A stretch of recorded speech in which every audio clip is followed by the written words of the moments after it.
আসসালামু আলাইকুম।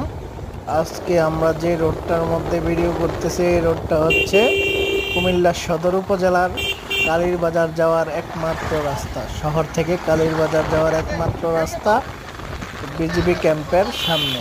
তো বিজিবি ক্যাম্পের সামনের এই রোডটা কেমন সবাই কমেন্ট করে জানাবেন। অনেক সুন্দর একটা রোড। তো এই রোডটা যদি আপনারা চিনেন তাহলেও কমেন্ট করে জানাবেন। ধন্যবাদ সবাইকে। আসসালামু আলাইকুম।